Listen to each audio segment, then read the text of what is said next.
ကျွန်တော်တို့နေထိုင်တဲ့ကမ္ဘာမြေကြီးဟာအပေါ်ယံကြည့်ရင်တော့အေးချမ်းပြီးရိုးရှင်းတယ်လို့ထင်ရပေမဲ့တကယ်လက်တွေ့မှာတော့သိပ္ပံပညာနဲ့ရှင်းပြဖို့ခက်ခဲတဲ့ပဟေလိတွေအများကြီးရှိနေပါသေးတယ်။ဒီနေ့မှာတော့ Curious Earth ပရိသတ်ကြီးအတွက်ကမ္ဘာမြေပုံပေါ်မှာတကယ်ရှိနေပေမဲ့ဂျိုချားကမ္ဘာတစ်ခုလိုထူးဆန်းလွန်းလာတဲ့နေရာကိုခုဟိုခေါ်ဆောင်သွားပေးမှာပါ။နံပါတ်1လမ်းရှောင်နေတဲ့ကြောက်တုံးများ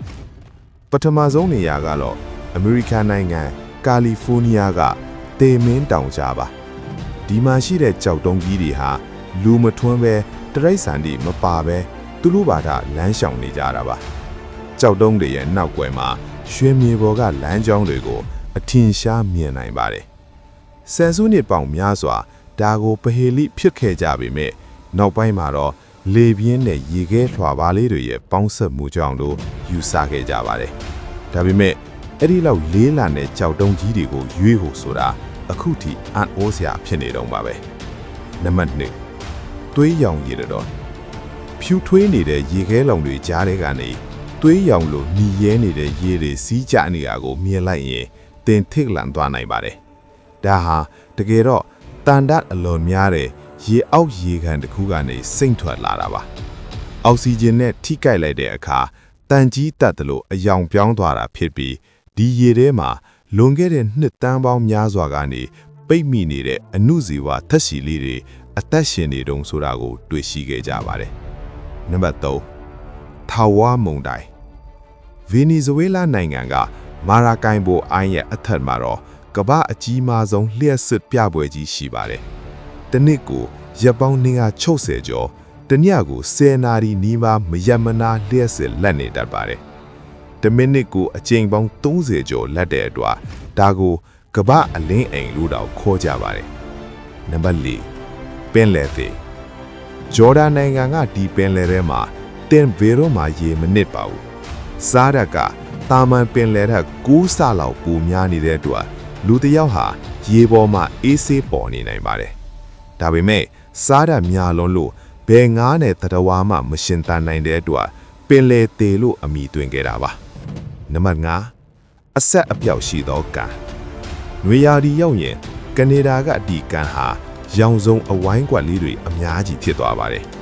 ရေတွေခန်းချောက်သွားတဲ့အခါကြံခဲ့တဲ့မက်ဂနီဆီယမ်ကယ်လ်ဆီယမ်စတဲ့သတ္တုဓာတ်တွေက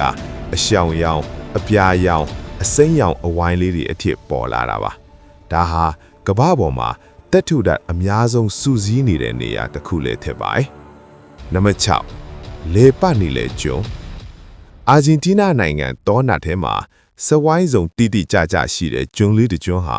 ရေကန်ထဲမှာသူ့အလိုလိုလေပတ်နေလာကို drone နဲ့ရိုက်ကူးခဲ့ကြပါတယ်ဒီကျွန်းဟာနေရာအတေကျမရှိပဲရေကန်ထဲမှာဖြည်းဖြည်းချင်းလေပတ်နေတာဖြစ်ပြီးအခုထိသိပ္ပံပညာရှင်တွေဒါကိုသဘာဝတရားကဘလူဖန်တီးလိုက်တယ်လဲဆိုတာအဖြစ်မထုတ်နိုင်သေးပါဘူးနံပါတ်9ငရေတကာအီသီယိုးပီးယားကဓာလော်မီတောင်ဝါဟာအဝါရောင်အစိမ်းရောင်နဲ့နီညိုရောင်တွေရော့ရနေပြီးတခြားဂျိုတစ်ခုခုရောက်သွားတယ်လို့ပါပဲဒါဟာအလွန်ပူပြင်းတဲ့စားရည်ပူတွေအက်ဆစ်တွေနဲ့ဆာလ်ဖာတွေကြောင့်ဒီလိုအယောင်တွေဖြစ်နေတာပါကမ္ဘာပေါ်မှာအပူဆုံးနဲ့အန်ဒီရဲ့အရှိဆုံးနေရာတွေကတစ်ခုလည်းဖြစ်ပါတယ်နံပါတ်10ရေအောက်ရေတတော်ပင်လယ်အောက်ထဲမှာရေတတော်ကြီးရှိနေတာလားမော်ရီရှက်ကျွန်းရဲ့ကမ်းလွန်မှာအပေါ်ကနေကြည့်ရင်ပင်လယ်နက်ထဲကိုရေတွေစီးကျနေတဲ့ရေတတော်ကြီးလို့မြင်ရပါတယ်ဒါပေမဲ့ဒါဟာတကယ်ရေတတော်မဟုတ်ပဲတန်တွေနဲ့နှုံးတွေကအနက်ပိုင်းထဲကိုစီးဝင်နေတဲ့မျက်စိလက်ချက်တစ်ခုဖြစ်ပြီးကမ္ဘာအန်အိုးတစ်ခုလိုတောင်တင်စားကြပါရဲ့နံပါတ်9နတ်သမီးစဝိုင်းများ